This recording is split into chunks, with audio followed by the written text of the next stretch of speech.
Yes. You say where that $4,000 came from? No. Okay. When you got to the location, I want to jump back a little bit. Did she have a car that was there? I don't recall. Do you remember her either referencing or saying that she drove a Porsche? You remember that? Nothing about a Porsche. Okay. All right. So they also took, according to her Kel-Tec pistol, right? Correct. A Versace necklace, right? Correct. A baby book bag, correct? Correct. Some red headphones, correct? Red Dre headphones, yes. Beats by Dre headphones? I don't know. I just put Dre. Dre headphones. Okay. Good enough. And some rental car keys. Is that right? That's correct. All right. Now,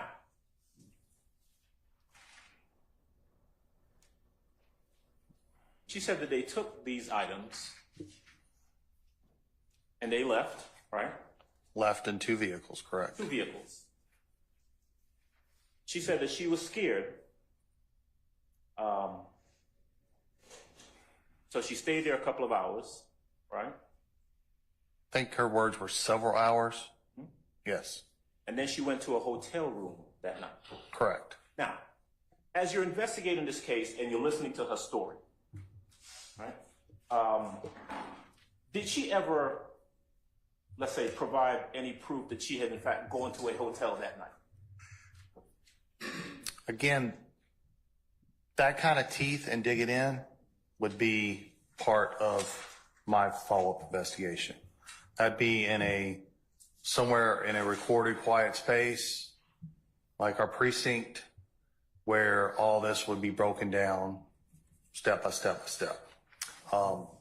This particular case, this was just an initial call out, a basic fact finding, evidence collecting, on my part. But to answer your question, that question was not asked, that I believe, nor was it answered on where she would have got that kind of money. Well, how about this? Because when you spoke to her on the 13th, she had supposedly already been through what happened on the 12th and had already gone to the hotel the night before, right? Correct. Did she say, I stayed in this place several hours, then I went to the Holiday Inn or the Fairfield Inn or anything like that? Did she volunteer any of that information? I don't remember. In my report just says a hotel room. Okay. But certainly at this point, what you're getting from her is that one of these 3 individuals, I guess you said DK, had fired a gun inside of her apartment where it was her and her infant child, right? Correct. All right. Very serious offense, very serious allegation. True? True. All right. Now, one of the things that she told you was that Micah Anderson, her baby's father, were friends with these individuals, right? She did. She said that they had actually been out, they being these individuals, and Micah Anderson had actually been out together the night before. Is that right? Correct. Now, when we say the night before, are we talking about the night of the 12th or the night before? I mean, the night of the 11th? I'm not sure. Okay. I think we're talking about the night before being Saturday night going into, because the incident occurred first on the 12th, so we're probably talking about the 11th, the night before. All right. Did you ever talk to, because now we're on the 13th, did you ever talk to Micah Anderson? I did not. Okay. Did it strike you as odd, as an investigator, right, with a number of years of experience, that she would tell you that 3 individuals who were close or good friends with her baby's father, Micah Anderson, had come and robbed her and shot up the place near her baby, near Micah Anderson's baby, on the 12th? Did that strike you as seem kind of strange? Strange? Not strange. Okay. It seemed like stuff that needed to be followed up on with follow-up interviews. Okay. Speaking with her, speaking with Anderson, really getting into it. But I don't know if I'd say odd or strange. Well, you certainly know that on the 13th, when she came to the police department to report something that had happened on the 12th, she didn't come with Micah Anderson, right? No, and like I said, And it wasn't divulged what her relationship with is Michael Anderson. I didn't know if Michael Anderson stayed there, if they were in communication, if he had any enrollment, any involvement with the child at that particular point time. I had none of that information. Okay. One of the things that she told you as you talked to her was that these individuals supposedly had her phone, right? Correct. And that did she say that they were calling her from her phone or that they were answering her phone? I think they were answering from her phone. Okay.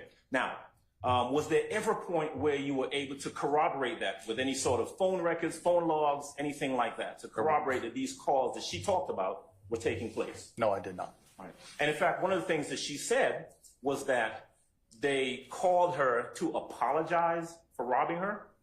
Correct. Okay. And yeah.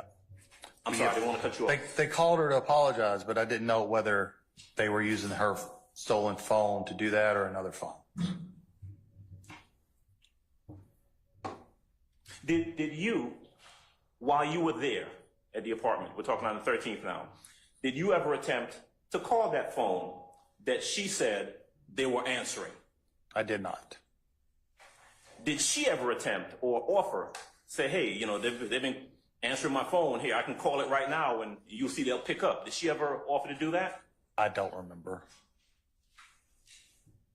Did she ever give you the phone number to that phone? She did. Okay. Did you ever do anything with it? Did you ever do any investigation surrounding that phone or? I did not.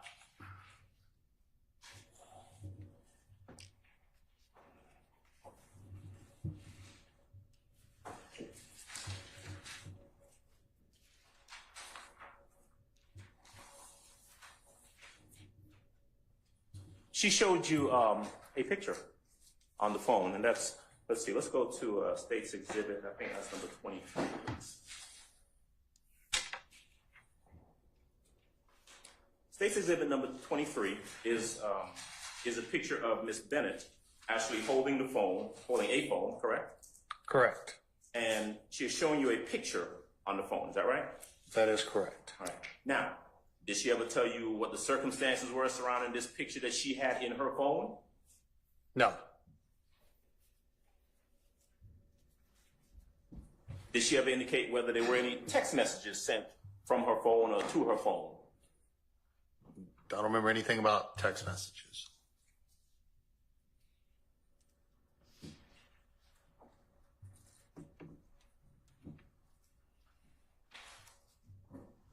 Okay.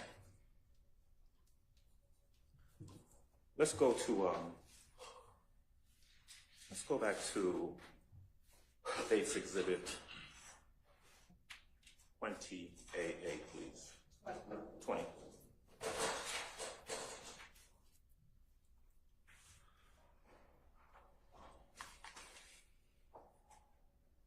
And while we're getting there, let me ask you, now,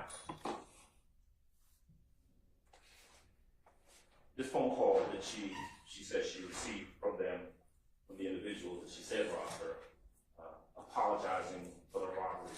Did she ever say whether they brought the stuff that she said they told us that? No, only that they offered to bring her stuff back.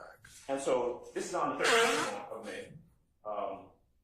You try to contact her to follow up on what you yourself described as a very serious incident, alleged incident, right? Correct. You don't get a call back from her. I did not. You get no response whatsoever from this person who claimed that she had just been robbed and a house shot up just a couple days before. Correct. There's no other investigation done to corroborate anything that she has said. Is that fair to say? That is correct. Now, I noticed when you were asked earlier about your closing the case, you cited the fact that there was no communication with her. In other words, she wouldn't call you back. She didn't call you back, right? Correct. Now, when you said, though, that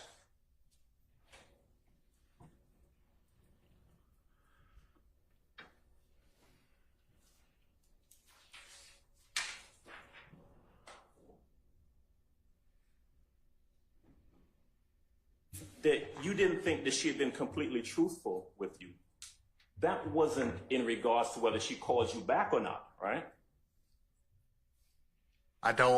Unfortunately, I didn't elaborate on any of that, and I don't remember why.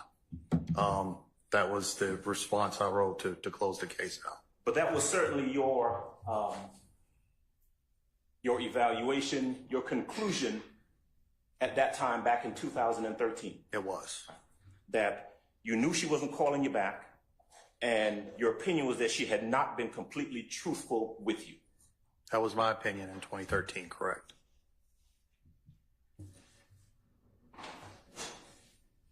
All right, so I want to just kind of run back through very briefly a couple of things, and you tell me if I'm correct about these things. Number one,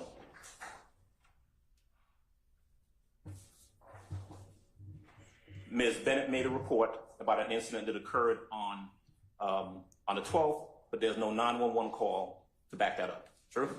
Correct.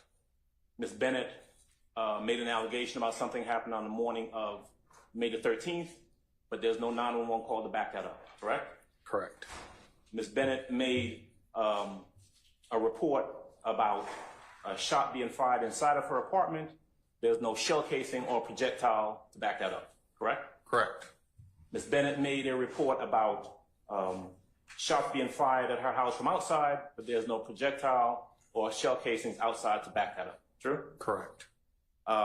Ms. Bennett made reference to $4,000 in cash being stolen from her apartment, but there's nothing to back that up other than her word. True? Correct. Ms. Bennett made reference to keys to a rental car being taken, but you didn't receive a rental car receipt or anything like that to back up that she even had a rental car. True? I don't know if she had a rental car or not. My investigators did not. She made no utterance to me that she had a rental car there. And so, not really sure where the car was or if there was one. Okay. Ms. Bennett made reference to the fact that these individuals who she claimed came to her apartment and shot at her wall and stole items from her had been hanging out with her baby's father the night before, but she never bothered to bring the baby's father or give you his information to help substantiate any of that, did she? She gave me his name and his birthday. Okay. But he was not there during the time the report was taken, no. Okay. The truth is, you don't really have any personal knowledge of what really happened in that apartment on that day, do you? No. And it's fair to say that because you found her to be untruthful and she was not responsive. Objection on mischaracterization of evidence. I stand objection. Because of your determination about her and the fact that she was not responding to you after making these allegations, you closed the case and there was no further prosecution from anyone on this allegation that she had made. True? Like we mentioned before when we talked about the goal of investigation and finding the truth and all that. Yes, sir. And not wanting to deprive people of their freedom without being absolutely right. Without follow-up from her, which would have led me to further investigation, the cell phone records, checking the car, canvassing again for witnesses, stuff about the hotel room, all that stuff that takes hours of investigation time. Yes. That I would have had to set aside time to do that after the follow-up with her. Unfortunately, with APT, the caseload does not, if I give her my card, I give her my contact information at the scene. Call me, we got to follow up on this. I call her, leave a message. Days go by, nothing. Unfortunately, the nature of the beast, I have to move on. Right. So that's why it was closed. And so here we are in April of 2024, and you've not been provided with any more information than you had in May of 2013, right? No, Ms. Bennett has still not contacted me. Right. And you've not received any more documents or any more information or any more phone records or anything since 2013, That is correct. but yet here you are testifying on this case that you closed in 2013, true? I'm here, sir. One moment, please. Yes. That's all. Thank you. Thank you, sir. Thank you. Any further cross? Can I have anybody else? Any redirect?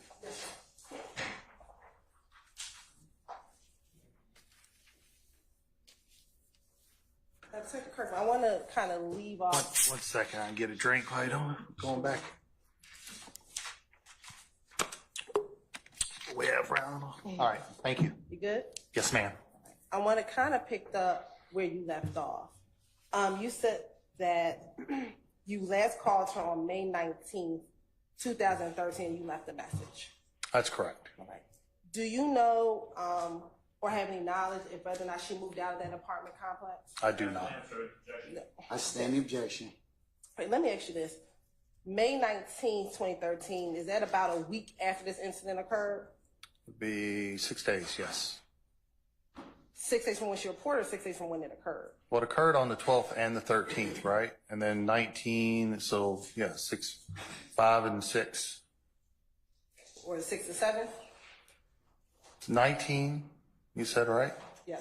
And I was there 7 days, I'm sorry. 6 and 7. Do you know if something happened with her child that prevented her from calling you? I have, I stand the objection. Do you have any knowledge if there were any other life circumstances that had happened that prevented her from calling you? have no knowledge of that.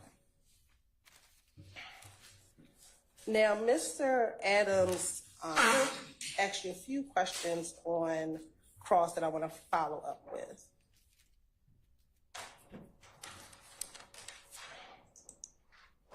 Now, Mr. Adams asked you whether or not there was, I think, any information about a building being shot up. Do you recall that line of questioning? Yes. Okay. Did you have any reports about a building being shot up, or solely the report from Ms. Bennett that her apartment deed was shot up? There were no 911 calls that I remember from the 12th or 13th about any shootings in that complex. Any other building, the only information I had was what was given to me by Ms. Bennett. And Mr. Adams went through a line of questioning that the only information that was there is what Ms. Bennett told you. Do you remember that? Yes. And you responded in a way that said it wasn't just what she told me, but what I gathered from the other witnesses. Do you remember responding to his question that way? I do. Okay. Had you gotten reports that corroborated what Ms. Bennett? You're right. He opened the door. Basis. He opened the door, Your Honor, when he crossed him. And he opened. We backed away from it, and then he opened the door with his cross. Objection to the speaking. Objection. Y'all approach, please.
Now, Investigator Kirkman, you spoke very briefly about the distinction between a gunshot hole and gunshot defect.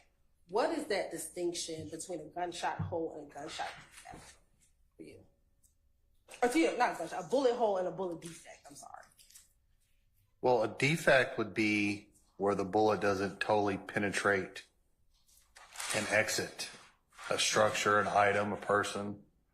A defect would just be an indication made by a bullet.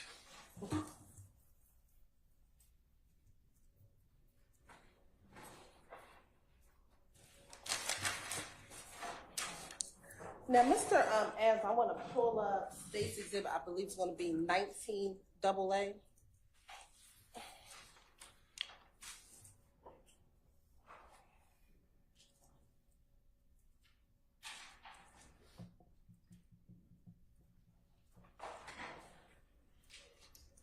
Okay, go back. I'm sorry. The picture of the window on the inside of your apartment. Right here. I'm looking at State's exhibit 16 AA as well as 17 AA. Mr. Adams asked about whether or not you saw any glass in this area of the window.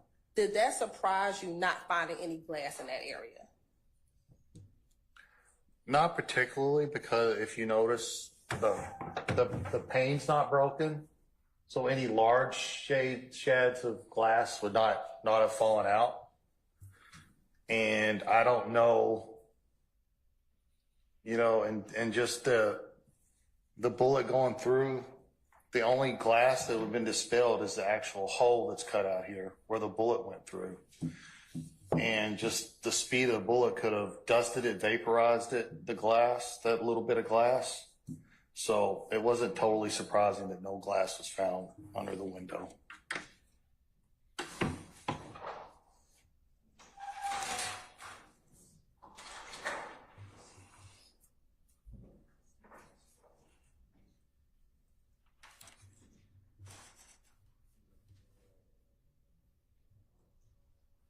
Now, when she provided you the information that she gave you, did she provide you with Micah Anderson's full date of birth? She did. Let me make sure. Give me 1 second. Sure.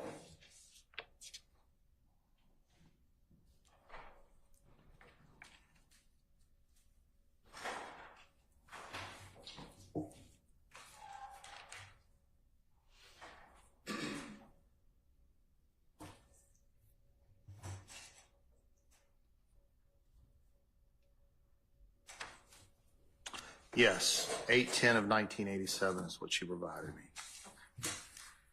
And she gave you, did she ever try to make up a name for the person that she did not know and only identified as Thug's brother?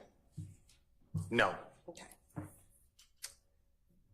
And she told you about other relationships that these individuals had with her child's father. Was she able to provide that they were friends? Friends that they hung out the night before. Okay. Correct.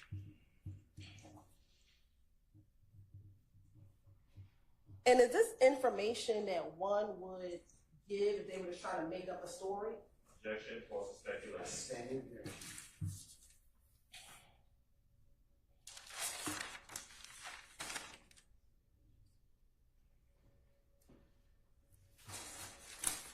And at any point in time, did she ever try to advise that either Thug, DK, or Thug's brother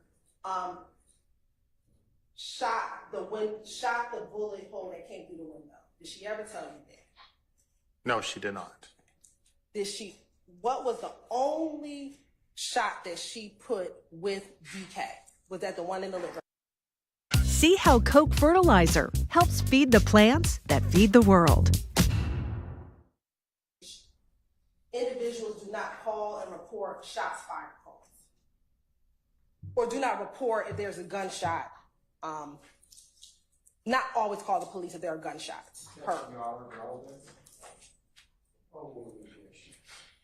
Repeat the question, please. Sure. Have you had experiences in which sometimes residents or citizens do not always call police if shots fired are heard. Yes.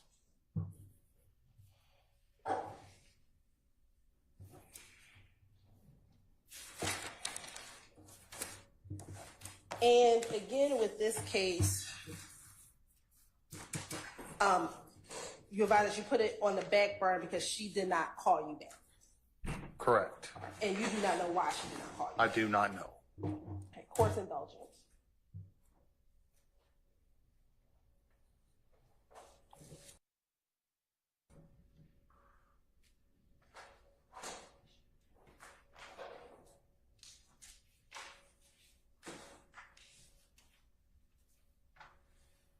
And was there anything that she told you that was not cooperating? Meaning, did you find a bullet hole when she said that there was a bullet hole in the house? So specifically about the bullet hole. Was that cooperating? Yes. I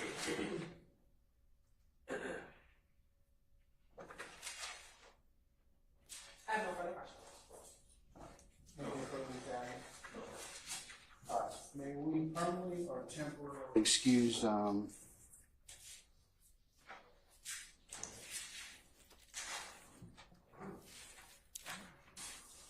Investigator Kirkman? Permanently.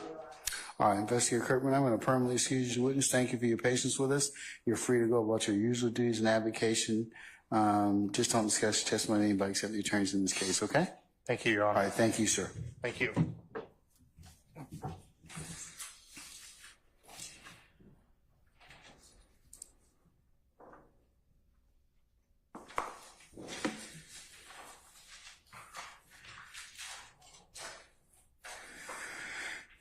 Ladies and gentlemen, we want to take 5 minutes before we call our next witness? Okay, all right. Is your next witness outside? Yes, Your Honor. Okay. All right, we're going to take 5 minutes, ladies and gentlemen. As soon as everybody is taking comfort, we'll come back in. All rise.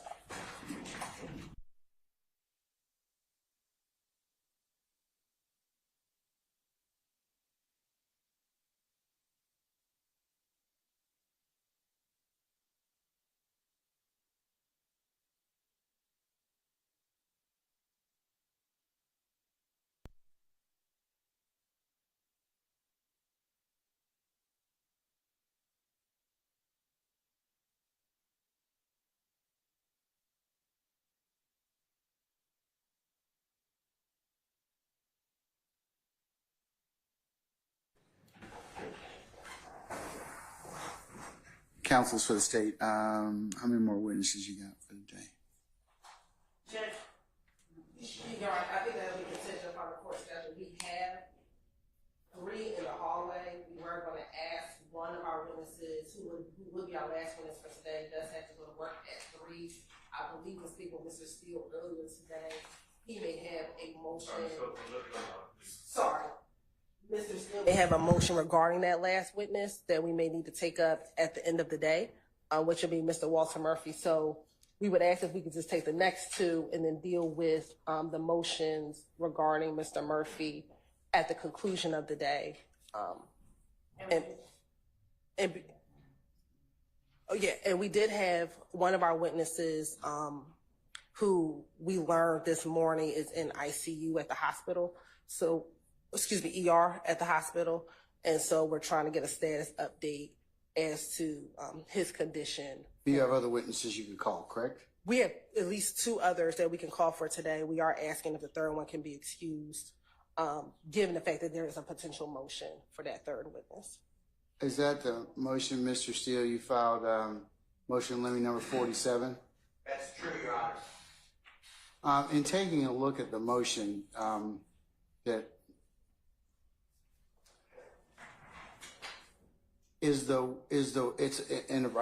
I assume that it pertains to a proffer interview, is that correct? With Mr. Hudson and Mr. Murphy? Correct, Your Honor. All right. Is the state going to use anything that, as part of, are you going to redact that particular interview in terms of what Mr. Hudson may be indicating or saying? Yes, Your Honor, it's the state's intention to not, if we have to play the proffer, to redact that, and then Mr. Steele and I can talk about particularly what It's what going to portion depend. of the video. Is it going to depend upon what Mr. Murphy testifies to? It is, very much so. I would just recommend that you have that in pocket so that before Mr. Murphy testifies, so it doesn't delay our proceedings. Oh, okay. All right. Is it okay if we release him or no? All right. Anything else about that, Mr. Steele? In terms of, I would agree that any statements of Mr. Hudson would be inadmissible, his attorney. That was all, sir. Thank you. All right. So state, if you're planning on using that proffer for impeachment or any other purpose, I would say you would need to redact Mr. Hudson's statements, his lawyer statements. So that's what I'll preliminary rule upon. Yes, Mr. Short. Your Honor, I wanted to identify another possible issue. I have not researched. Have you filed a motion? I have not. It applies to everyone, and I'm just trying to bring it to the court's attention. It doesn't just affect me or my client. Okay, remember what I told you in my administrative order. This is what causes delay. Well, that's why I'm So bringing it up now. file a motion. Okay. All right. What is the issue? I'm going to invite you to file a motion because this is what happens. I understand. So what is the issue you want to raise to me? The DA that is conducting the proffer of Walter Murphy is a defense attorney that the jurors have already met in the course of this case during jury selection. It's Suri Chada Jimenez. That strikes me as unseemly and potentially problematic. I thought it was Mr. Hudson. No, Mr. Hudson's the defense attorney. Suri Chada Jimenez was the district attorney at the time conducting the proffer. That strikes me as problematic. I have not researched Then it. you need to research it, and we need to take it up if that's the case. But right now,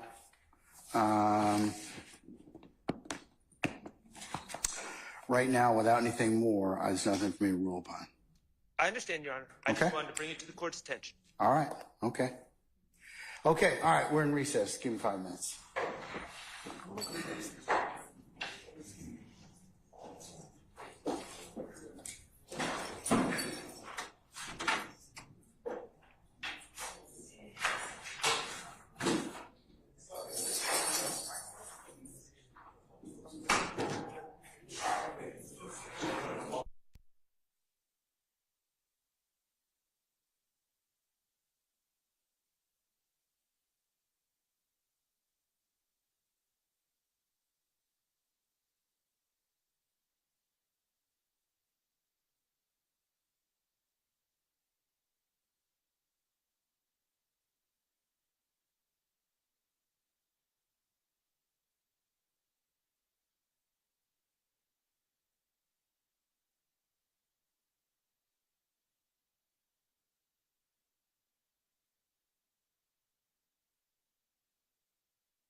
Stand. All right, some of Ms. Latner's, please.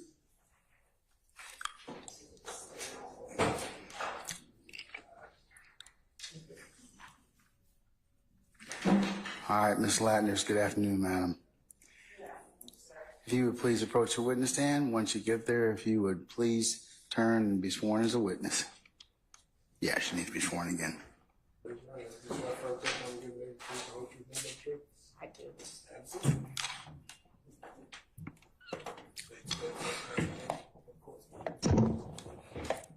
Sharon Latners, SHARON LATNERS.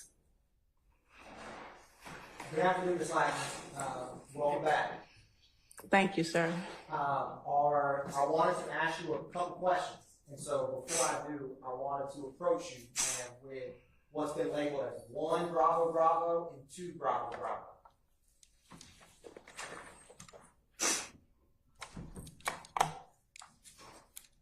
If you can, Ms. Latners, can you look over 1 and 2 Bravo Bravo and look up at me when you are ready?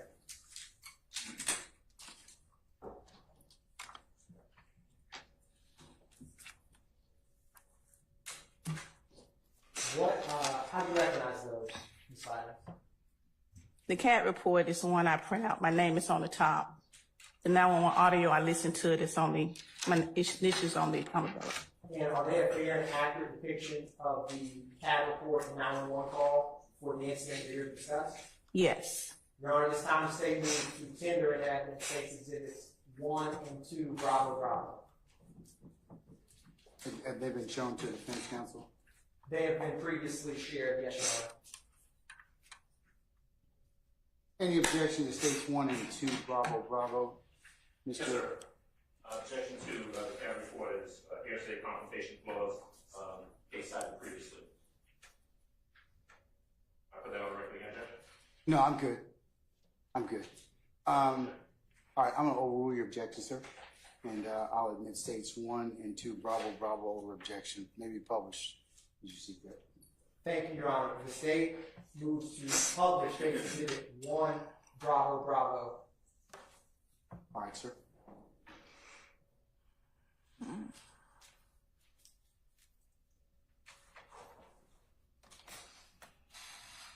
Ms. Latners, is the CAD report the 911 call that we're here to discuss for the events on April 12, 2015? Yes.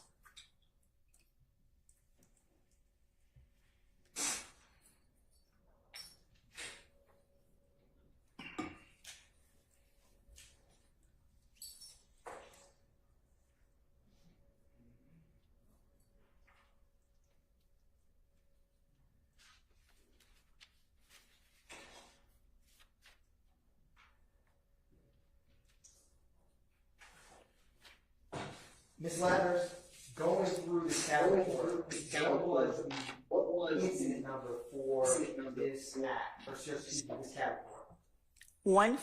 151022458. What time, or let me start with this, what was the call type? Person shot. And what type of priority response does a person shot get within APD?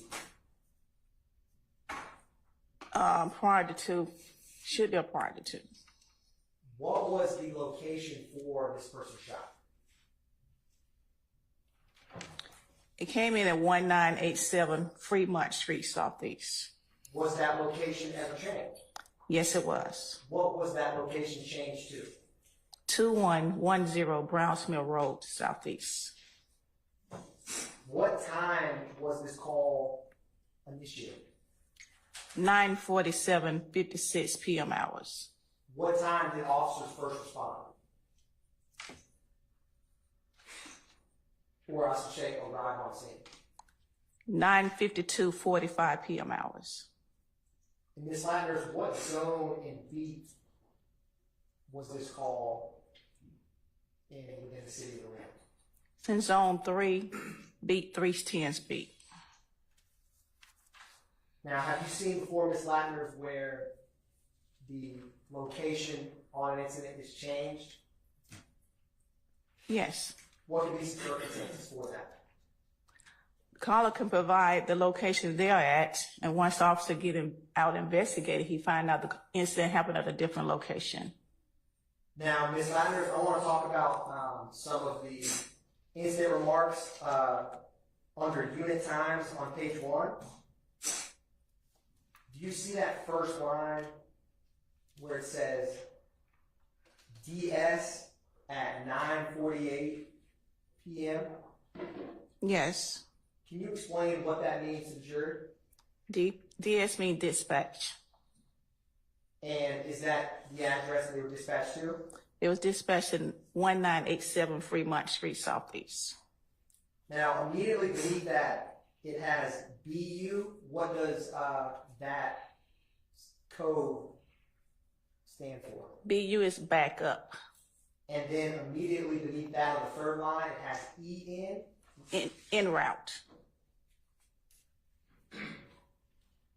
And so those first 3 lines are units.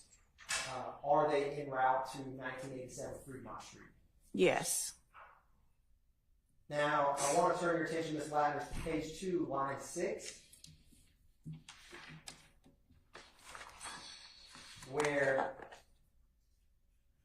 it says CT, and then it has the numbers 50. What does that mean? You said page 2, line 6?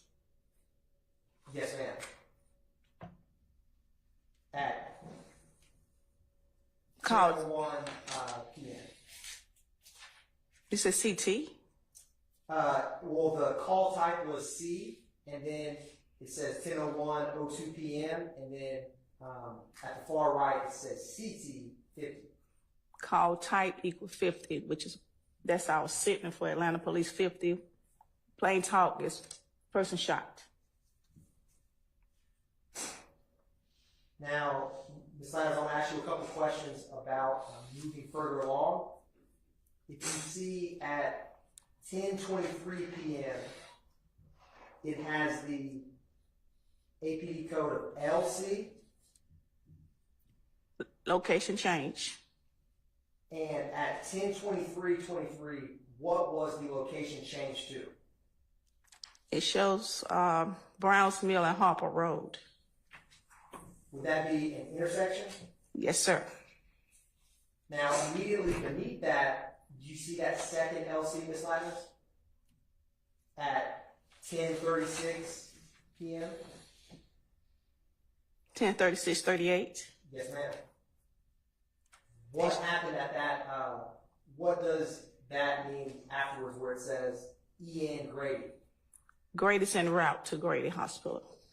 And if you move Ms. Ladders a little further down where it has Unit 21 LC at 10:51 p.m., can you explain for the jury what that indicates? What line are you on? It is, Unit 21? yes, ma'am. Unit 21 is one of the head commanders for that zone. And what are they doing at 10:36:38 according to the CAD report? 1021 has a location change, and he's en route to Grady. And do you see if they ever put a call sign in the CAD report for ever arriving at Grady? Amy arrive. And you see Unit 5338 arrive, but that's at Browns Mill. And if you see Ms. Ladders at 10:51 p.m. where it has location change at Grady? At 10:58 p.m. Now, Ms. Ladders, I want to talk a little bit about the CAD narrative for this call. At the bottom of page 2, can you explain for the jury, it starts at 9:47 p.m. Can you talk through what this indicates in the CAD report? The 911 received a call from a person advised at 1987 Fremont Street Southeast, a person been shot. Then the second line at 9:48:28 p.m., the 911 operator advised her supervisor about the call at that location, and she also notified Grady a person been shot. Then the next line at 9:48:28, the dispatch advised as the supervisor of that zone, 3396 and 3395, do they copy the call at that location a person been shot? And Ms. Ladders, does 3396 and 3395 have any significance to you in terms of those unit numbers? Are they supervisors, patrol officers? What do those unit numbers indicate? They are the supervisor. They are the sergeant of the zone. And does it follow up and say 26-year-old patient after those sergeants were notified? Correct. The units out in the zone advise dispatcher that a person out of that zone, a 26-year-old male patient, has alert conscious and breathing, but he has been shot. Now, Ms. Ladders, turning to page 3, I want to ask you a couple questions. What does the call code DQ mean? DQ is when the unit do a driver search on his MDT for a person. And what kind of information can come back from that? You can get if a person want it. And what, within the call signs that APD uses, what is QW? It's not APD, it's GCIC use QW. And what does that mean? Wanted person. Now, in this CAD report, do you see any driver's license queries or DQ in this CAD report? I do. Can you explain for the jury what you see and who they were? You see a DQ for Kristen James. You want me to do the date of birth or just the person name? What year was Christian James born? 1997. Is there a second query that you see? Terrence Moody. What year were they born? 1998. And do you see a third query of a driver's license search? You see one for Davis Cornels. And what year were they born? 1993.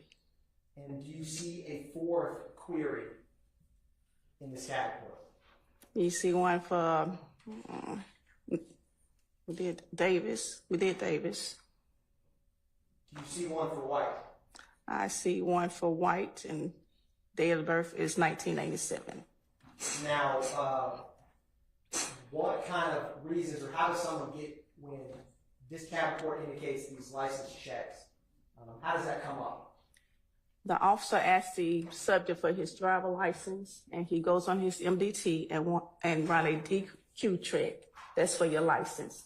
And whatever comes back on your license from GCIC, all that information comes back to the officer on his MDT. Now, Ms. Landers, do you see the last two lines in this CAD narrative? Yes. Can you tell the jury what QB indicates? Vehicle. He's running a tag number. What tag was ran in this case?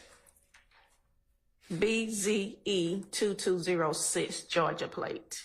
And what is RQ indicate? That's a license plate number, the same. Did that pertain to the same vehicle that they did that you just described? Yes.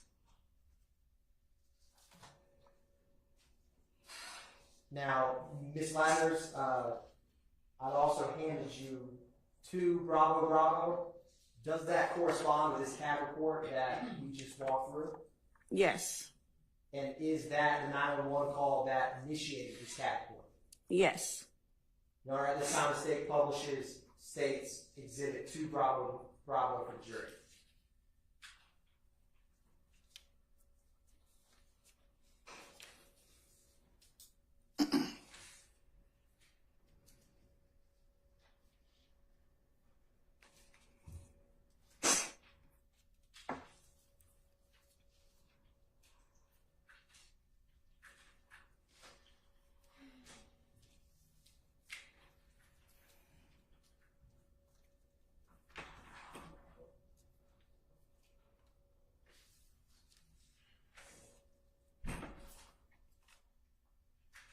You can publish it.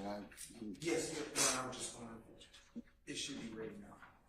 Thank you. And that's an I-1 for the 6180. What's the address of your emergency? BVAC emergency. What's the address? Hey, Neil, what's the address? Neil, what's the address? 1987 Fremont. 1987 Fremont. 1987 Fremont. Somebody shot. Okay, hold on for the ambulance, sir. Don't hang up, okay? Yeah, hurry up.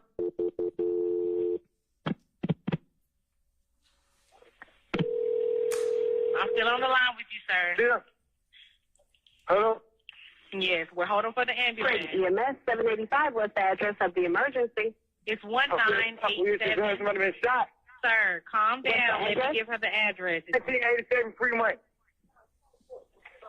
And repeat that address, please, for verification. 1987 Fremont. Okay. And is this going to be a house or an apartment? A house. Okay, we have already started an ambulance. I'm going to get some information from you while they're on the way. What's the phone number you're calling from? 770-882. 5580. Okay. And we do have help already started. What's your name? My name is D'Angelo.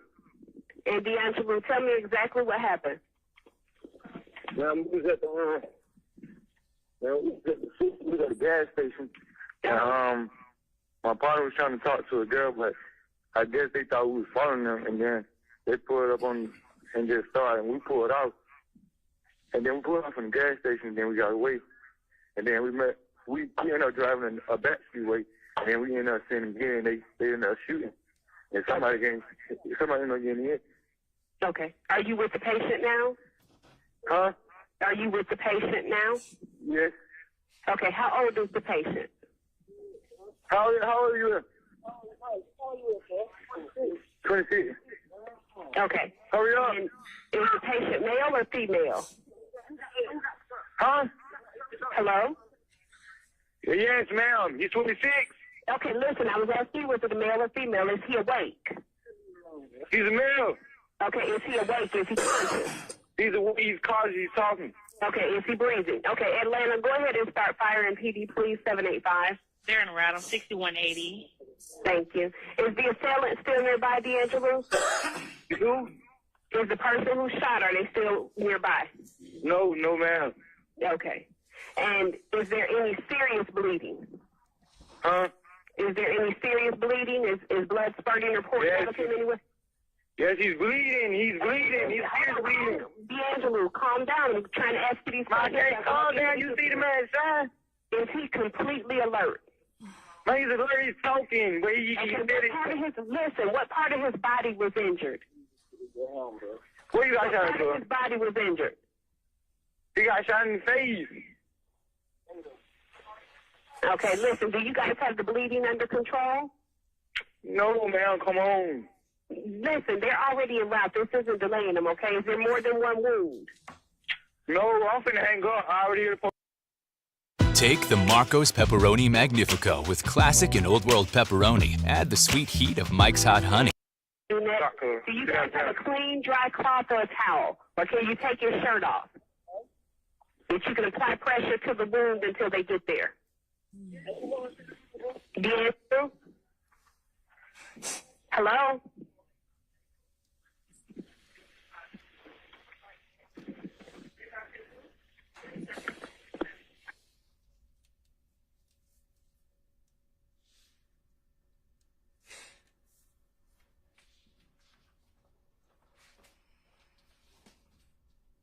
Ms. Ladders, when we had talked about the license plates that are not license plates, but the driver's license queries that the officers did, if you turn to page 3 on this CAD report, do you see any query for someone with first name D'Angelo? Yes. What time is that query? 10:38, 56 hours. PM.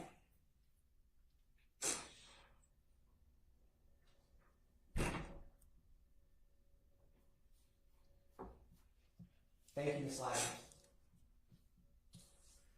Cross. No questions. Anybody else? All right, may Ms. Latners be permanently or temporarily excused as a witness? Temporarily, Your Honor. See, Ms. Ladders? Don't be looking at me that way, all right? All right. Madam, good to see you again. I'm going to temporarily excuse your witness. We'll call you when we need you again, okay? Thank you very much. Don't discuss the testimony of anybody except the attorneys in this case. All right, call your next witness, please. Yes, Your Honor. The state calls D'Angelo White to the stand. All right, summon Mr. White, please.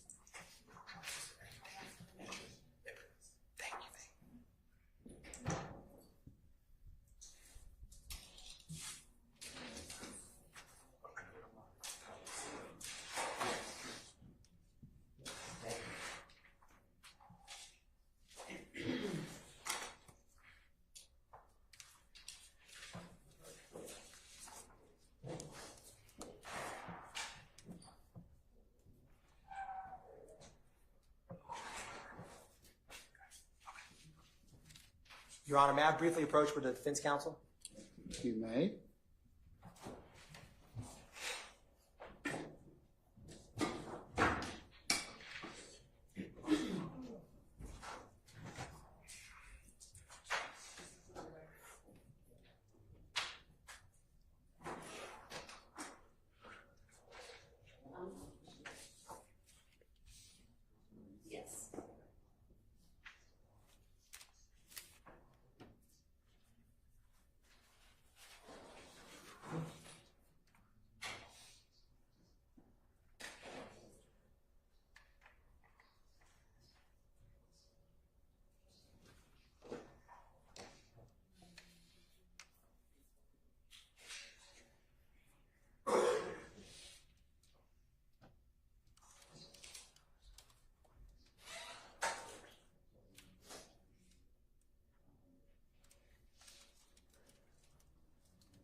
All right, ladies and gentlemen, can I ask your assistance, and I'm just going to give you a short recess, and then we'll go ahead and get less than 5 minutes that we need to, court needs to take up just a brief matter, and then we'll bring you right back in, okay? So don't get comfortable.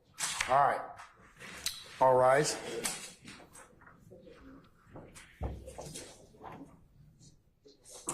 Taking a break.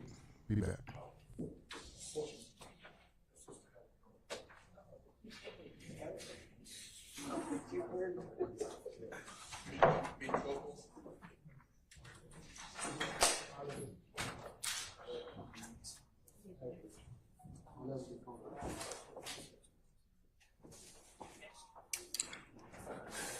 All right, ladies and gentlemen, please be seated.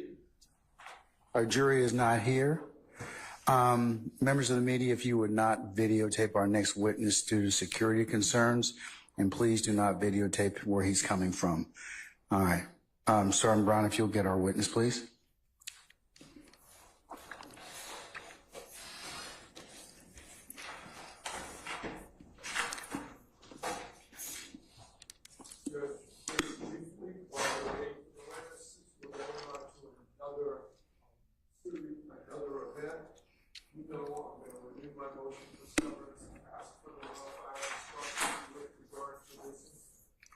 Okay, so noted, still denied, but no harm in asking.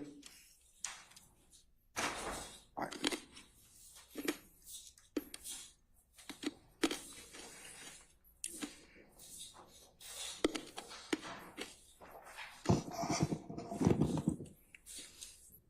Mr. White, you can have a seat.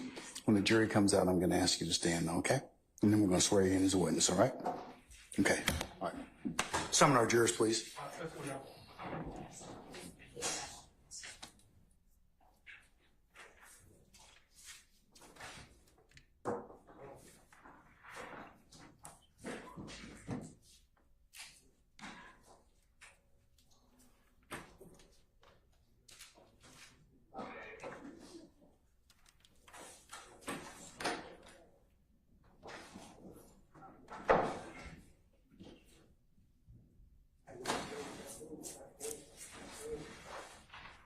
Mr. White. Mr. White.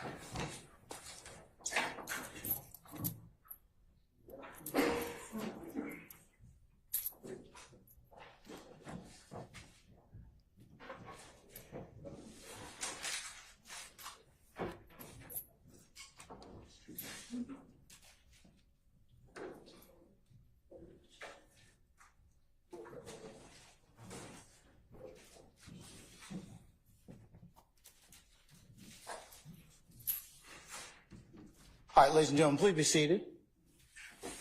Sit down, sit down.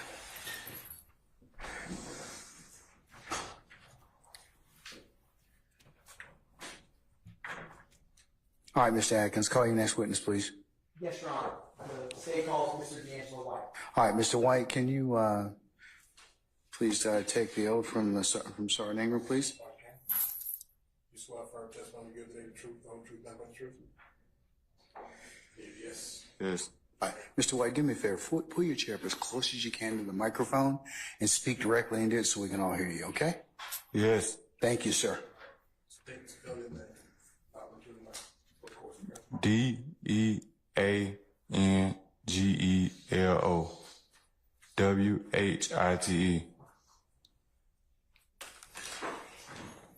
Good afternoon, sir. Can you tell the jury where you grew up? Cleveland Avenue. Is that Cleveland Avenue here in Atlanta? Yes, sir. What part of Cleveland Avenue did you grow up in? Like what street? Old Hateville Road. How close when you grew up were you to are you familiar with the Coin Laundry on Old Hateville? Yes, sir. Were you near or relatively close by to that location growing up? Yes, sir. Now, growing up, did you have any siblings or family members that lived with you? No, sir. Did you ever, I'll put it this way, did you ever get to know, or are you familiar with that area and part of the land? Yes, sir. Did you ever spend any time in any other areas in Atlanta? Any other neighborhoods? Yes, sir. What other parts of Atlanta did you spend time in? Four Seasons, Lakewood, Canterville. I'll start with Four Seasons. Where's Four Seasons in relation to the Cleveland Avenue area in Atlanta? What you mean? Is it close by? Is it far away? Like 5-10 minute drive. What about Lakewood? 5 minutes. And what about Mechanicsville? 5-10 minutes. And would people, or I'll put it this way, with the schools you went to, were any of those neighborhoods, did you get to know people who grew up in those neighborhoods and went to school with you? Yeah. Do all of those neighborhoods feed to the same type, middle schools, high schools, stuff like that? Or are they different? Different. Okay. Now, growing up, were you closer, did you spend more time with people that grew up in Cleveland or people that grew up in either Four Seasons, Lakewood, or Mechanicsville? Cleveland. Okay. Now, who did you know in the Lakewood area? Did you have any family or relatives that grew up in Lakewood? I had an auntie. Did you ever become familiar with people who grew up in Lakewood in terms of like friends growing up? No, not really.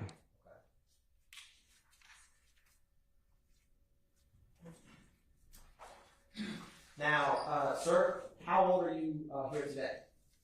27. And where did you go to school? South Side, South Atlanta. Alternative school. Did you ever graduate? No. How far did you go? 9th grade. Have you gotten or are you working on getting your GED? Well, I'm in prison right now getting my GED. Do they have programs for that where you are? Yes. Now, how long have you been in prison? 7 years. How much more time do you have to go? 36 more months till I max out. All right. What do you plan on doing when you get out this way? Get a job and work. Okay. What kind of industry do you plan on working in? Objection, Your Honor. Relevance. Overruled. Food industry, construction, business? I mean, I don't know right now, you feel me? I got you. Let me ask you this: for what was it like? What case was it, or how did you end up in prison? I got 2 armed robberies, hijacking, possession of a firearm by convicted felon.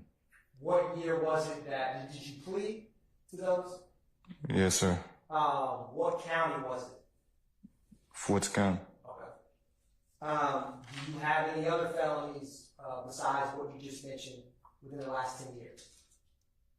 Yes, sir. What are Theft by receiving stolen auto, entering vehicle. they? And do you have anything else other than that? Or what county was the theft by receiving in and out? Fulton, Clayton.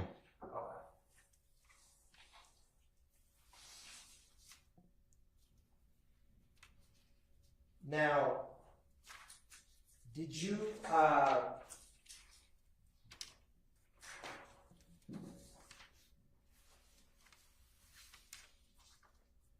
ever have a friend or ever know anyone that went by the name who? I don't even know him. Okay. Did you ever have a friend or know anyone who went by the name Neil? I don't know him neither. Did you ever know or be friends with someone who went by the name Terrion? I don't know him neither. Did you ever know or were friends with someone who went by the name Crucial? I don't even know them. Now, did you, let me put it this way, sir. Did you choose to be here today? Nah, I don't even know why I'm here. This not my case. I don't know what's going on, you feel me? I don't even supposed to be here. I'm serving my own time. Do you want to be here? No, for what? Is people who are, or I'll put it this way, how is it, or is there any impact in being here today, considering where you being in prison? Objection made. I sustain the objection. You can rephrase. How is people being forced to testify and produced to testify in prison viewed? Favorably or is it negative? Only, for one, when you came and told me, when you see me down the road, I told you I would testify on what? This not my case. This don't have nothing to do with me, period. Did Zach meet an investigator when he met you? Yeah, you came and seen, what, 2 black ladies, one first time, one the second time. And before you saw me, you were the investigator I was with. We didn't know each other from a can of paint. Is that fair to say? Right. And when I walked in that day and saw you as my investigator, I didn't know what I was coming to talk to you about, did you? For sure, I didn't. Did we talk about that? Did we discuss, the investigator and I, some questions about something that happened to a friend of yours back on April 12, 2015? It's not my friend. I don't even know him. You keep, I'm telling you, I don't know him. Is he the cousin of a friend of yours? No. Do you remember looking at any photographs from a shooting from April 12, 2015? Yeah, that you put in my face, that you showed me. Did you recognize any of those photographs Have we looked through it? A couple, but I don't know them like that. Now, Mr. White, I'm going to approach with what's been marked as State's Exhibit 72 Bravo Bravo. This is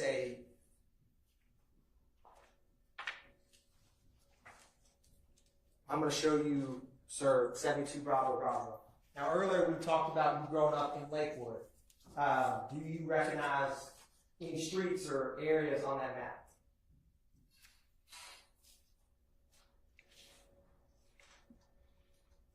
Dobbs Elementary, Brownsmere Road. How do you recognize those? My auntie stayed in Lakewood.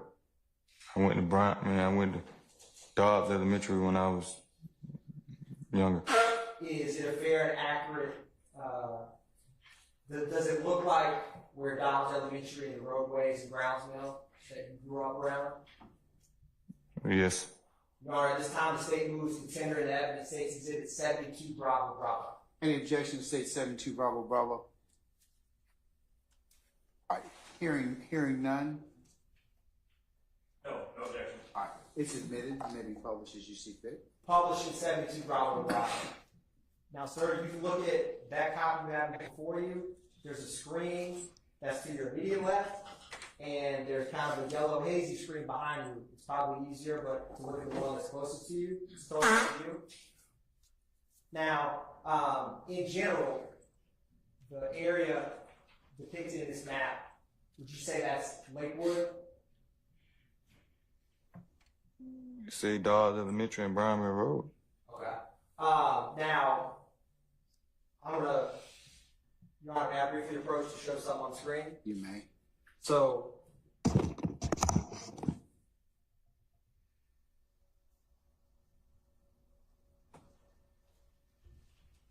this is how, well, could you show the jury where Dobbs Elementary School that you went to when you were, that you attended as a child on that map?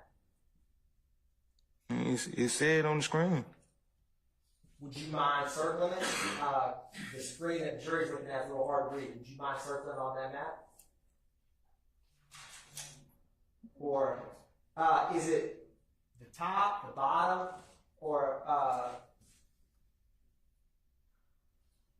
I mean, do you see where the mouse is, sir? if I can see it, I know they can see it. Your screen's a little better quality, but just asking you, do you see where it's zoomed in now? Yeah, I see it. Okay. Now, you had mentioned Brownsville Road. Do you see that road, Brownsville Road, behind Dobbs Elementary?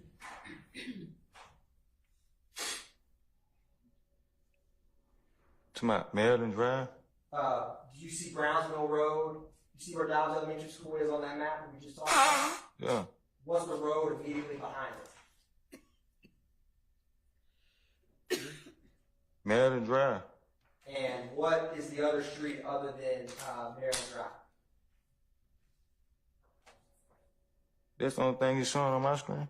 Do you see that gray line at the very bottom left of the screen? What is it, Lakewood Trail? Yep, between Lakewood Trail and Dobbs Elementary, you see a roadway. Only thing it's showing is Maryland Drive, Brownsmere Road. Okay. So you see Brownsville Road there. Now, on Brownsville Road, well, let me ask you this. I'm going to zoom out a little bit. Do you see where it says secure trailer lots across the street from Dobbs Elementary? What is that? Trucking stop, man. Okay. Has that been there a while? Yes. Now, what roadway, what's that main road there that Dobbs Elementary's on and the truck stop is, sir?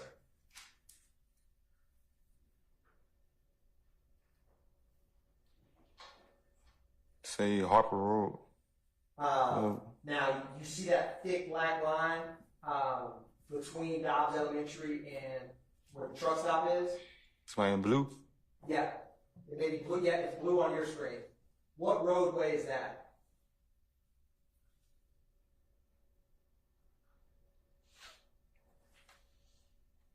At the top of it, like I say, Sitco.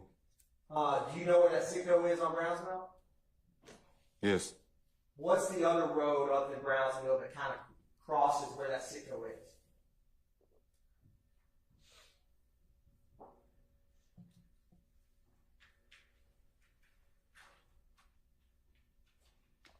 Frontmont, Aquita Drive, whatever.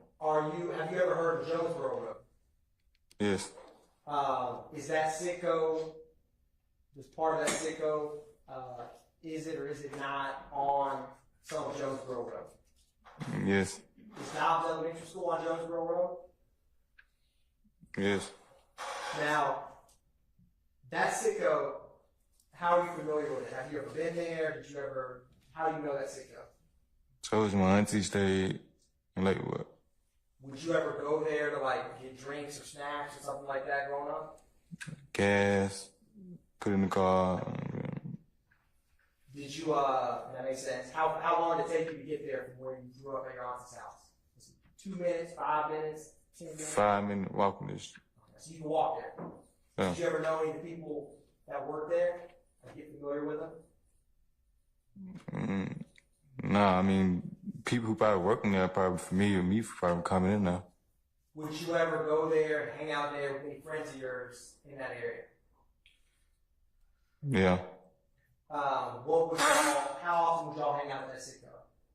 Like daily, weekly, couple times a month, once a year? I ain't really just hanging on the street like that, you feel me? Gotcha. Would you typically go up there daytime or nighttime? Anytime I feel like. Do you remember, was it open 24 hours or how late did that Sitco stay open? I can't recall, but I know it ain't probably like 24 hours. Okay. Now, I'm going to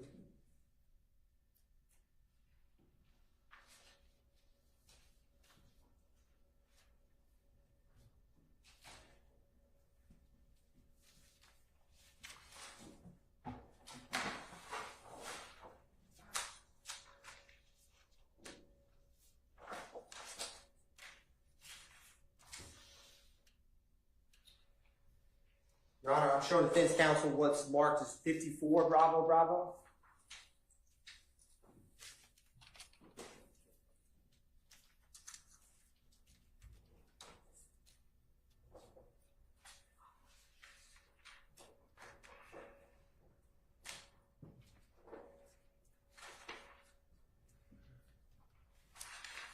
Your Honor, I'm handing the witness what's been marked as 54 Bravo Bravo. Mr. White, do you recognize 54 Bravo Bravo? That's Sitco on Jonesboro Road. Is it a fair and accurate depiction of the Sitco that we were just talking about? Yes. Your Honor, at this time, the state moves to publish State's Exhibit 54 Bravo Bravo into evidence. Well, first you got to get it admitted. So, any objection to States 54 Bravo Bravo? All right, States 54 Bravo Bravo is admitted and may now be published as you see fit. Thank you, Your Honor.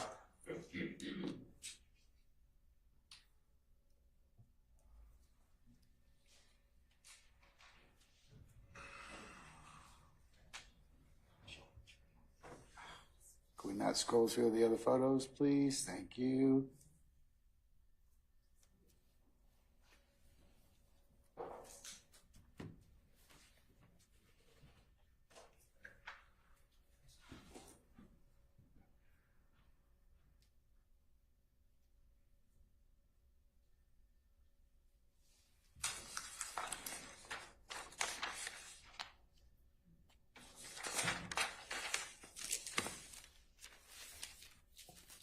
Your Honor, publishing State's Exhibit 54 Bravo Bravo.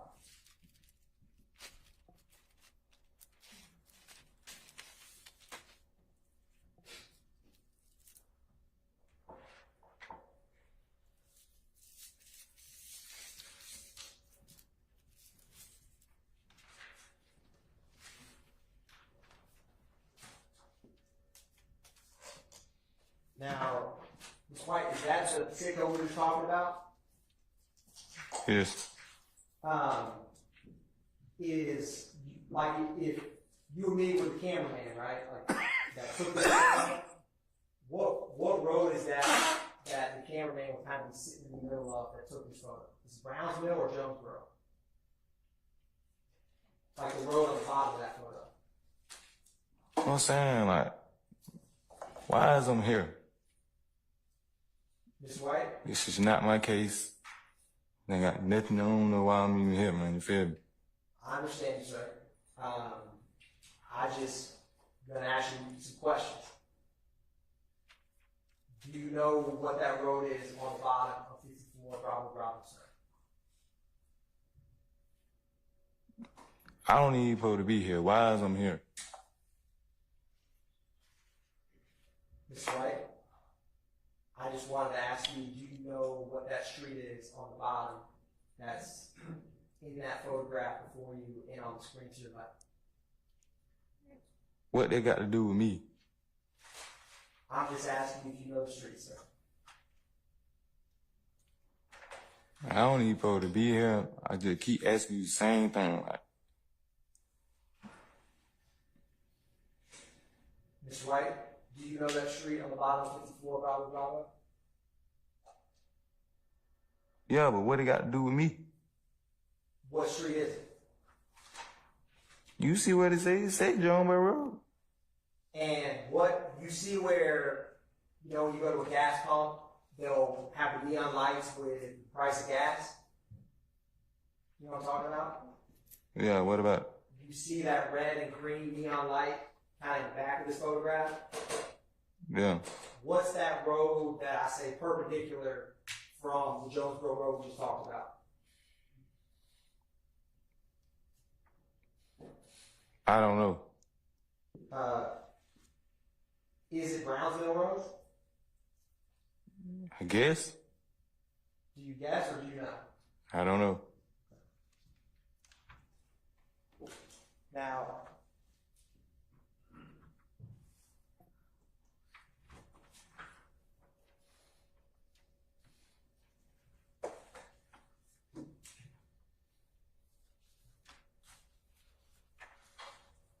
Now, I'm going to show you a couple things, right? Well, before I do that,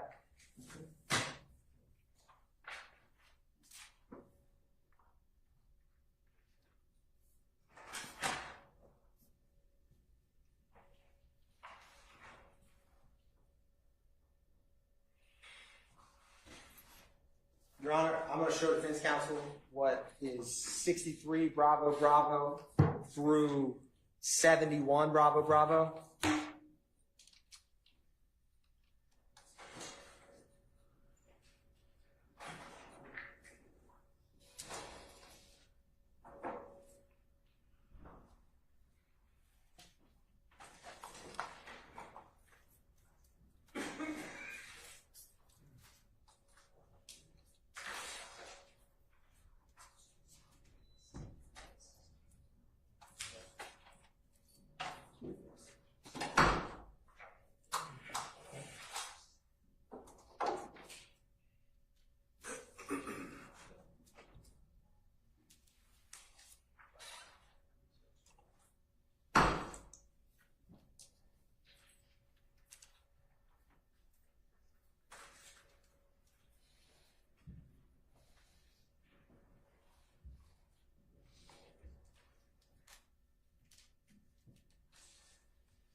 Your Honor, I'm approaching the witness in hand on what's marked as 63 Bravo Bravo through 71. Mr. White, starting with 63 Bravo Bravo, do you recognize that?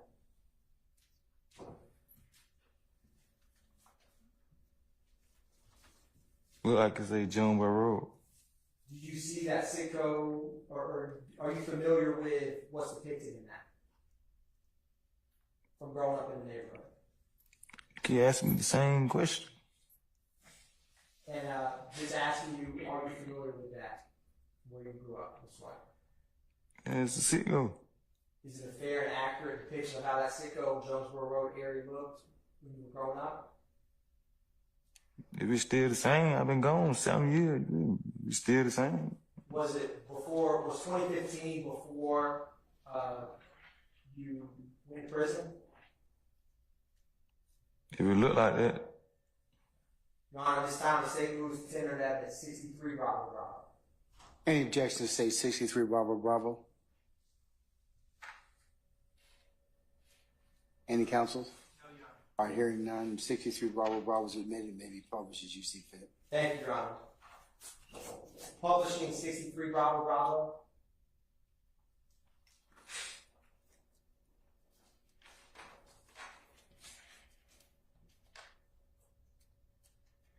So,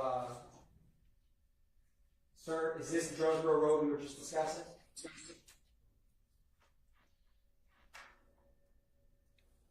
yeah, And is that the Sicko we were just talking about on the right in that photograph?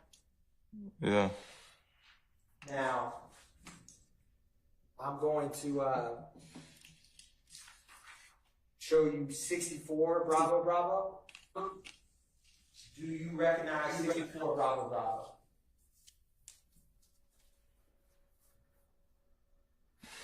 Why is I'm here, man? Ms. White, I'm just asking you if you recognize 64 Bravo Bravo. I don't pose to be here. I don't pose to be here. I pose to be in Chang'an prison. I don't even know why I'm here.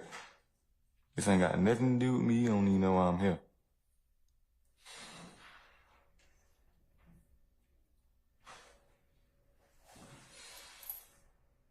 Ms. White, why do you not want to testify?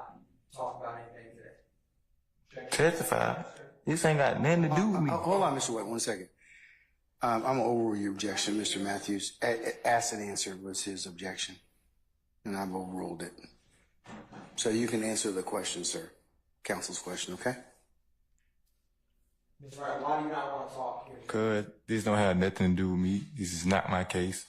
I'm already doing a 10-year bid that I'm doing 2 armed robberies and a hijack. This don't have nothing to do with me. I understand that, Mr. White. Specifically, just with that photograph, do you recognize the roadway in 64 Bravo Bravo? No. Have you ever looked at that photograph before and recognized it? No. I don't supposed to be here. I'm gonna keep telling y'all that. Mr. White, I understand that, Mr. White. So you're saying that you've never seen that photograph before? No. You've never aren't familiar with it? No. All right, Mr. White. I'm going to show you 65 Bravo Bravo. Have you ever seen 65 Bravo Bravo before? With all due respect, man, I'm ready to go back to prison. You feel me? Ms. White, I understand that. I'm asking you, do you recognize 65 Bravo Bravo? What do they got to do with me? D'Angelo White, what they got to do with me? Mr. White, can you just take a look at 65 Bravo Bravo? Just tell me if you recognize it. Hey, man, this ain't got nothing to do with me.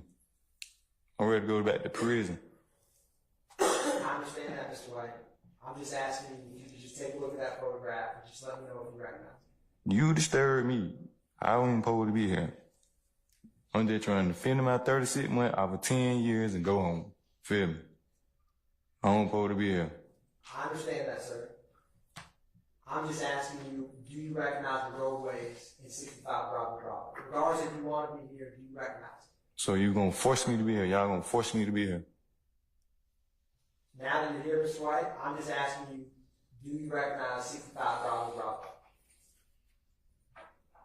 I don't supposed to be here, man. I'm ready to go back to prison. Keep telling me all that. Your Honor, may I approach briefly?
Now, Mr. Wright, I'm going to grab these.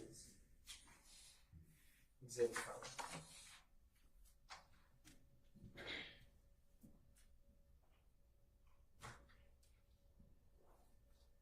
Mr. White, you did have a friend named Pooh growing up.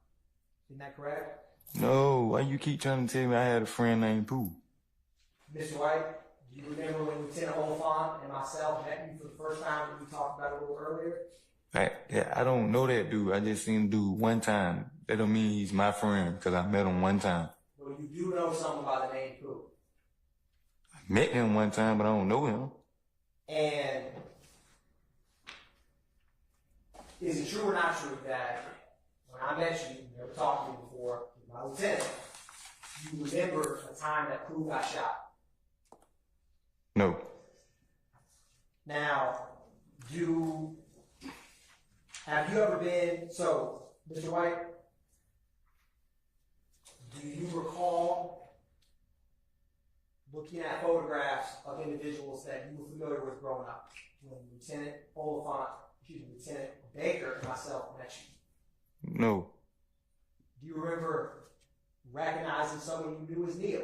Isn't that correct? No. Do you remember recognizing someone you knew as Crucial? Isn't that correct? No. Have you ever heard of Club Crucial? No. You never heard of Club Crucial, Mr. White? Mm-mm. Can you name any club in the city of Atlanta? I don't go clubbing. Okay. So, do you remember when I met you there with Lieutenant Oliphant that I asked you, is it like Club Crucial? And you were like, yes, your friend named Crucial. Do you remember that, sir? No. Do you remember a blue Ford Escape photograph that we showed you with my investigator? Only way I remember because you showed it to me, yeah. But when I showed it to you, do you remember talking about that vehicle? No. Do you remember telling Lieutenant Baker and I that that was your friend Neil's rental car on April 12, 2015? You gonna keep trying to make me remember something like this is not my case. I'm keep telling you that, man. This is not my case. I don't supposed to be here, man. Mr. White, is your first name is D'Angelo, is that correct? You got me here? Your Honor, the state's going to play State's Exhibit 2, Bravo, Bravo. It's already been admitted. All right.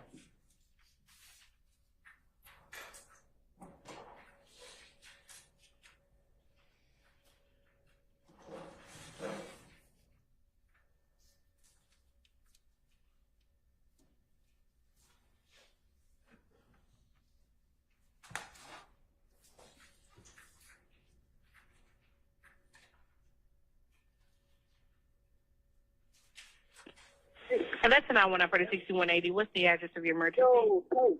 Please, AC emergency. What's the Emergency. address? Hey, Neil, what's the address? Neil, what's the address? 1987 Fremont. 1987 Fremont. 1987 Fremont. Somebody shot. Okay, hold on for the ambulance, sir. Don't hang up, okay? Please, hurry up.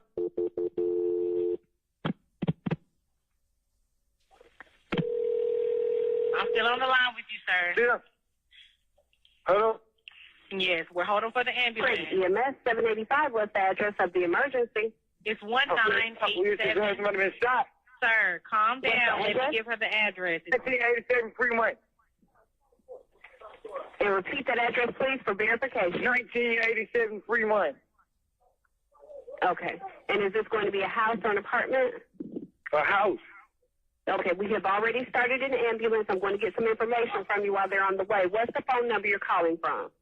770-882-5580. Okay. And we do have help already started. What's your name? My name is D'Angelo. And D'Angelo, tell me exactly what happened. Now, we was at the gas station. And, my partner was trying to talk to a girl, but I guess they thought we was following them, and then they pulled up on and just started, and we pulled off. And then we pulled off from the gas station, and then we got away. And then we ended up driving a back speedway, and then we ended up seeing them again, and they ended up shooting. And somebody ended up getting hit. Okay. Are you with the patient now? Huh?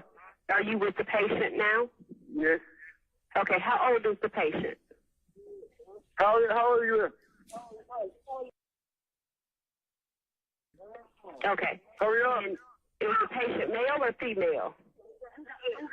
Huh? Hello? Yes, ma'am. He's 26.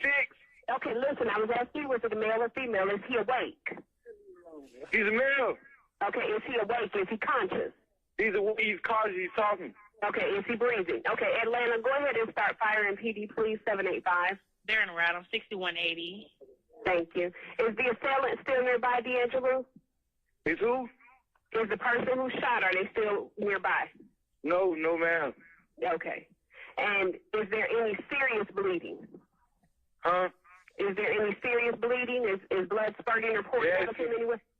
Yes, he's bleeding. He's bleeding. He's still bleeding. D'Angelo, calm down. I'm trying to ask you these questions. Okay, calm down. You see the man shine? Is he completely alert? Man, he's alert. He's talking. But Listen, what part of his body was injured? What you got shot What part of his body was injured? He got shot in the face. Okay, listen, do you guys have the bleeding under control? No, ma'am, come on. Listen, they're already en route. This isn't delaying them, okay? Is there more than one wound? No, I'm finna hang up. I already hear the police coming. Okay, listen, I can help you to help them until they get there. Sit down, cuz.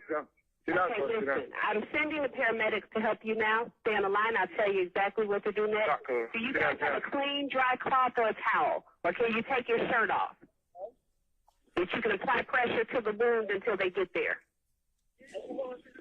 D'Angelo? Hello?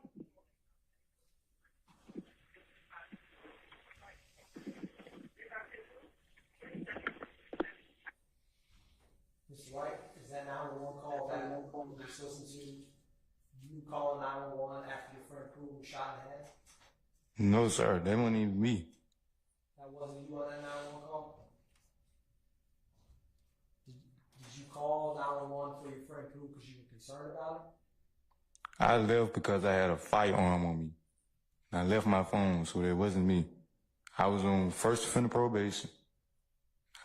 Got on, ran through the cut. My sister came and picked me up on the side street. So before the cops got there, you ran away because you were on first offender probation when this happened? Yes. Did you have to call your sister to have her come pick you up? Yes. How close was Pooh to you when you got shot?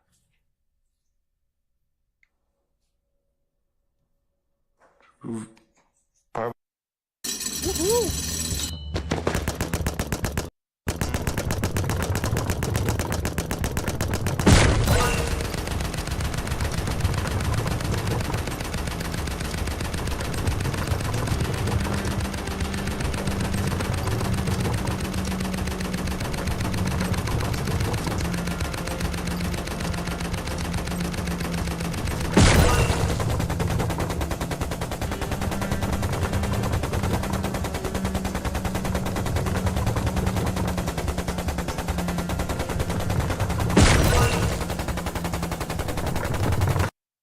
You feel me? I served time on my own bed. So you're a witness. I'm not no witness. Y'all brought me here. We're forced to be here. I'm showing the defense counsel what's marked as 4 Bravo Bravo.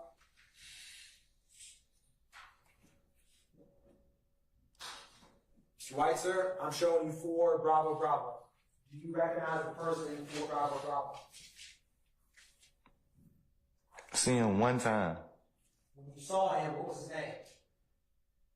Whatever you saying it is. That's Pooh, correct? Shit, I don't know. I seen him one time. But you saw him, that was the person you knew was Pooh. Is that fair to say? It's been a long time ago. Does that look like Pooh? Mr. White? He got a half a head. How should I know? Before he was shot, when he was sitting in the passenger seat with you on April 12, 2015, did he have his full head?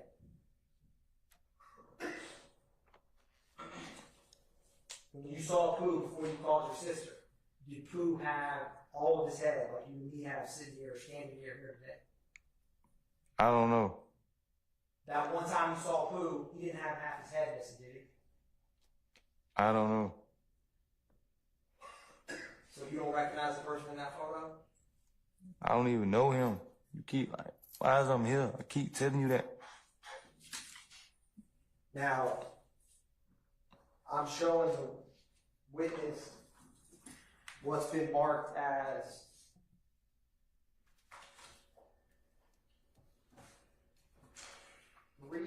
I'm showing the defense counsel 3 Bravo Bravo and 5 through 7.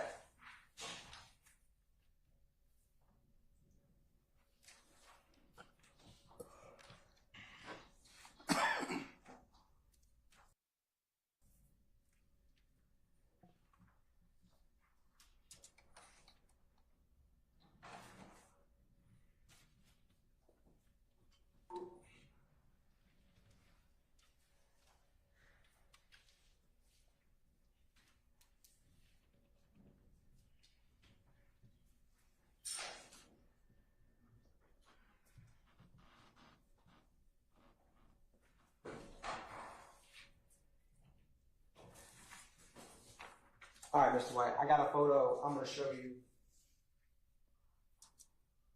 7 Bravo Bravo. Now, Mr. White, do you recognize the person in 7 Bravo Bravo? And me? Okay. Do you have more or less hair than you have today? I have less hair because I'm in prison. Now, is that a fair and accurate depiction of how you looked before going to prison? Yes. Now, Your Honor, this time the statement was pretended in the evidence states exhibit 7 Bravo Bravo. Any objection states 7 Bravo Bravo.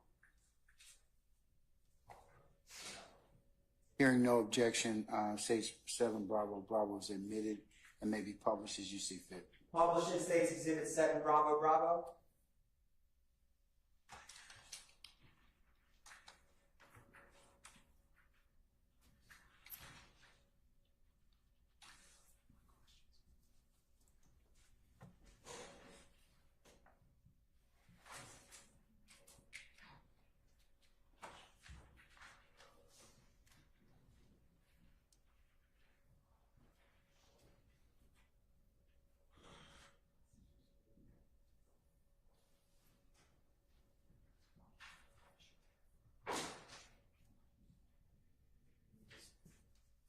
Now, Ms. White, I know I asked you this earlier, but I'll put it this way, how old were you on April back in 2015? And we can do the math together. I'm trying to calculate it myself. How old are you today? It's April 2024 now. 27. Okay. So, in April of 2015, how old would you have been? So it would have been, is it fair to say 2015 to 2024 is 9 years? Yes. You're 27 now, so 27 minus 9 would be 18, if my math's right. Yeah. Now, in this photo on the screen, as you said, that's you. How old would you guess you were in this photo? 18, 17. And so that's the age you were when you got shot and called your sister? Yeah. Now, thank you, Mr. White. I'm going to show you what's been marked as 3 Bravo Bravo. Do you recognize the person in 3 Bravo Bravo? Yeah, I know him. Who is that? Someone I went to school with in Lakewood. What'd you call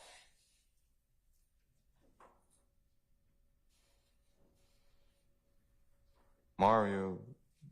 Did you ever call him Neil? You go by different name. Is his first name Cornelius? I don't know. He older than me. Have you heard people call him Neil? Yeah. And is that, Your Honor, at this time, the state moves to tender the evidence, State's Exhibit 5, help me out, Mr. White, 3 Bravo Bravo. Any objection to states 3 Bravo Bravo? All right, 3 Bravo Bravo is admitted and may be published as you see fit. Thank you, Your Honor. Publishing 3 Bravo Bravo.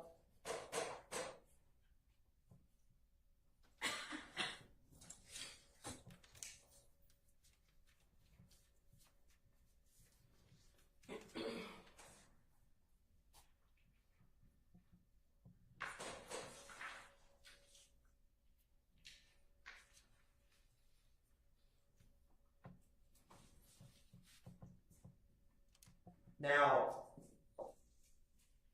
Mr. White, back in 2015, Neil wouldn't have looked, he looks older in this photo than he did in 2015, right?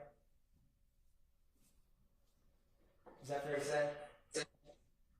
I guess. And Neil is Pooh's cousin, right?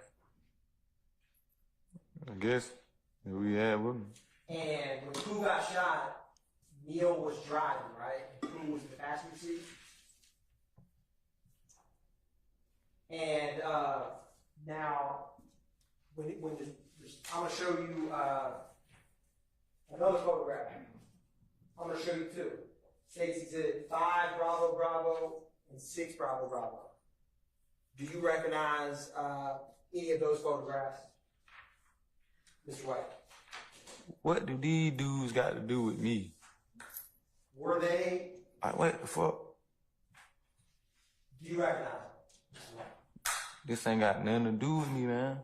I understand that, Mr. White. I'm just asking if you recognize them.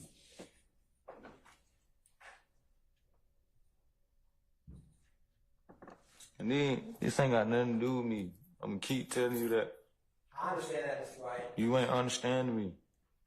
Do you recognize the gentleman who was before you in this photograph? What do these dudes got to do with D'Angelo White? It ain't got nothing to do with me. Mr. White, I'm just asking you, do you recognize the people in the photograph? What do these dudes got to do with me? Mr. White, I'm just asking, do you recognize them? It's just a simple question, Mr. White. What do they got to do with me? Do you recognize them, sir? Objection, ask and answer. I sustain the objection. Your Honor, can I ask the court's permission to instruct the witness to answer the question? You may. Answer the question, sir, if you're able. What do they got to do with me? Answer the question if you are able. I'm ready to go back to prison. Mr. White, just a yes or no. Do you recognize the people in the photograph before you? I'm ready to go back to prison. Mr. White, when Lieutenant Baker and I met you in prison and showed you those photographs, you recognized them. Is that correct? What do that got to do with me? Mr. White, I just want to ask you, yes or no, do you recognize the people in that photograph? Do you recognize them? I recognize them because you told me who they were. Isn't that correct? I don't even know them. Basis. The propounders testifying. I'm going to overrule the objection. Mr. White, when Lieutenant Baker and I showed you those 2 photographs, you recognize them as people who were in the car that Neil was driving when Pooh got shot. Isn't that correct? It's like you trying to make me recognize them. I'm not trying to make you anything, Mr. White, but you're not answering my question. I'm just asking you, do you recognize them? I'm just trying to do my time and go home. I'm trying to go back to prison. I understand that, No, sir. you're not understanding me. Mr. White, just yes or no, do you recognize the people in that photograph? I ain't got to answer nothing. I just asked you a question, Mr. White. I'm ready to go back to prison. I gotta ask you some more questions before that, Mr. White, all right?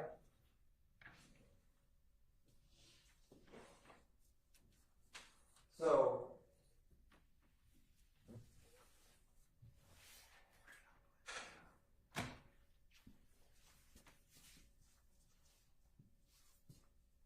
Mr. White, so on April 12, 2015, Neil picked you up in a blue Ford Escape. Isn't that correct? I don't know. Who was in the driver's seat, right?